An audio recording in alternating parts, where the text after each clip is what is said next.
Aqui no estúdio com a gente está o Dr. Romualdo Sanches Calvo Filho. Ele é advogado criminalista e especialista em Direito e Processo Penal e também presidente da Academia Paulista de Direito Criminal. E no Rio de Janeiro está o advogado criminalista Breno Melaranho. Eu começo aqui por São Paulo com o Dr. Romualdo. Dr. Romualdo, como nós acompanhamos agora nas reportagens, o depoimento da mãe da menina Isabela a emocionou muito ontem durante o primeiro dia de julgamento, inclusive emocionou uma jurada que chorou durante o júri. Esse julgamento vai ser um embate entre razão e emoção, como os seus colegas e os meus colegas estão falando exaustivamente nessa última semana?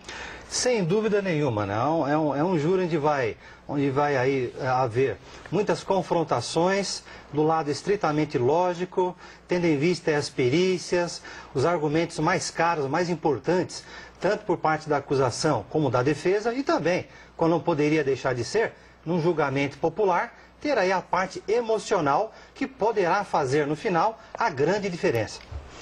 Doutor Romualdo, por que o primeiro dia de julgamento ontem atrasou tanto? Isso é comum num júri popular ou esse é um caso muito complexo? Olha, as duas coisas. É um júri, em todo julgamento, normalmente pelo Tribunal Popular, sempre existem algumas arestas, né? Alguns detalhes para que sejam acertados no dia. E no caso do casal Nardoni, é um júri ainda mais complexo, seja pela complexidade, né, em si, seja também pelo volume de processo. São mais de 5.200 páginas. Então, eu quero acreditar que o Dr. Maurício Fosse, que é o juiz-presidente, até arranjar tudo, colocar as coisas nos devidos lugares, para que o jurado para que o julgamento fosse inicialmente dado o seu início. Então, quero acreditar que isso demandou muito tempo, daí essa demora, não? Doutor Romualdo, no primeiro dia de julgamento, o Luciano aqui do Rio de Janeiro, muito bom dia para o senhor. Bom dia. No primeiro dia de julgamento, a defesa tentou, inclusive, adiar novamente, né, o julgamento, por assim dizer, e esse pedido foi negado pelo juiz, pela justiça. E que tipo de vantagem a defesa teria no momento como esse de adiar, já que a própria defesa diz que já tem provas suficientes para contradizer, inclusive, os laudos técnicos? Então, veja só, tudo faz parte de um conjunto, de uma estratégia defensiva. E isso também acontece muito no tocante à acusação. Cada qual tem lá os seus pontos que vão explorar no plenário do júri. Então, tudo faz parte de uma engrenagem. Então, uma peça que fique ausente, no caso, esse adiamento aí que foi proposto pela defesa, poderá lá no final fazer alguma diferença. Então, eu quero acreditar que isso tenha sido um pedido muito importante da defesa e que foi indeferido, foi negado pelo doutor Maurício Fossen e, enfim, a defesa pediu para registrar data de julgamento e poderá eventualmente pedir até que o julgamento seja anulado, se assim for interessante para a defesa. Eu continuo aqui no Rio com o doutor Breno. Doutor Breno, ainda falando sobre esse início do julgamento, a defesa tinha pedido que o julgamento fosse transmitido pela televisão, que também foi negado pelo juiz. O que seria favorável à defesa se esse julgamento fosse transmitido e por que o juiz negou, na sua opinião? Olha, favorável à defesa seria a contestação de todas as provas que foram colhidas até hoje, né?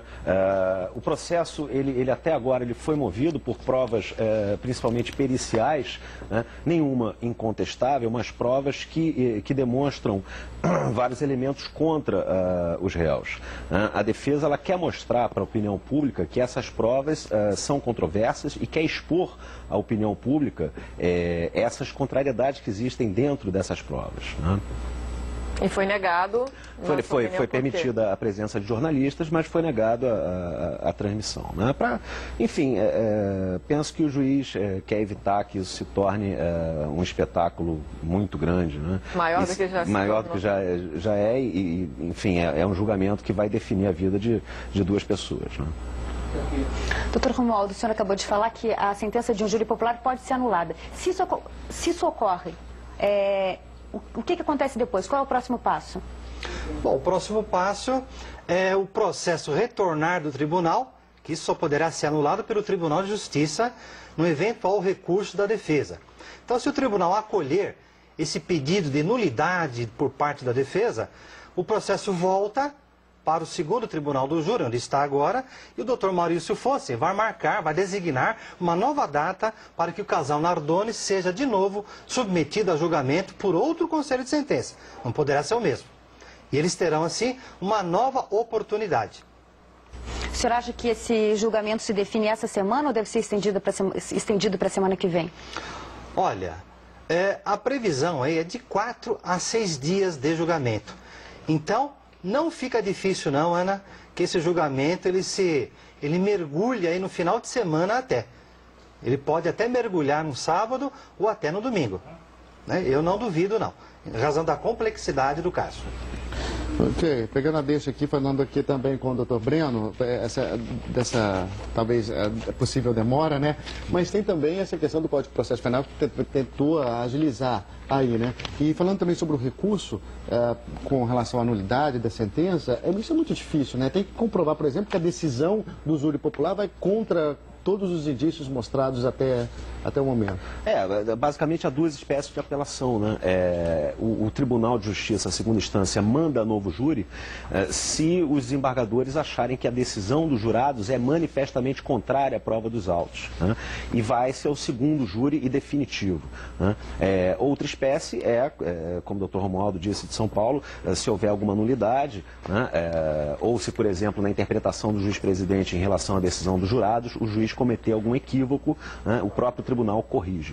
Você falando sobre a dosagem da pena, eu queria saber se essa dosagem também está vinculada, por exemplo, aos votos dos jurados. Por exemplo, se foi 4-3, por exemplo, a pena seria, se for unanimidade, a pena seria máxima, e quanto menos votos, por exemplo, o juiz usaria isso como dosagem. Não está vinculado. Inclusive, hoje, o juiz pode interromper a apuração dos votos quando o quarto voto sim ou o quarto voto não for dado, for apurado, né? Então, não é levado em conta se é 4-0, 4-3, né? De qualquer forma, é uma decisão tomada por maioria unânime, mas é uma decisão só. Em relação ao tempo da pena, ele decide como? Ele decide de acordo com algumas circunstâncias subjetivas, né? Personalidade dos réus, circunstâncias gerais do crime, né? E decide de acordo com o que os jurados vão responder caso condenem os réus, né? Em relação a circunstâncias atenuantes, que amenizam a quantidade de pena, e agravantes, que aumentam a quantidade de pena. O senhor estava falando agora há pouco para a gente sobre o júri, né? Que existe uma diferença, que agora os jurados eles vão poder fazer perguntas para as testemunhas, né? Isso Exato. É uma novidade nesse Em 2008 houve uma reforma do rito do júri, né? Visou acelerar a parte de pré-julgamento, né? Até a sentença de pronúncia do juiz que leva o réu a júri, né? E colocou algumas novidades, né? Uma delas é a possibilidade do jurado fazer pergunta para testemunhas e até para os réus, né? Via juiz, né? Hoje a inquirição é direta, né? O juiz inquire a testemunha, o réu, o Ministério Público inquire diretamente, o juiz intervém se achar alguma pergunta impertinente, né? Ou até tendenciosa, né? E agora o jurado pode sim fazer pergunta através do juiz-presidente. Mas como isso funciona? Na hora do depoimento, o jurado ele pede para perguntar e encaminha ao juiz? Como é que funciona Exato. Isso na prática? Ele pode pedir um esclarecimento depois do depoimento.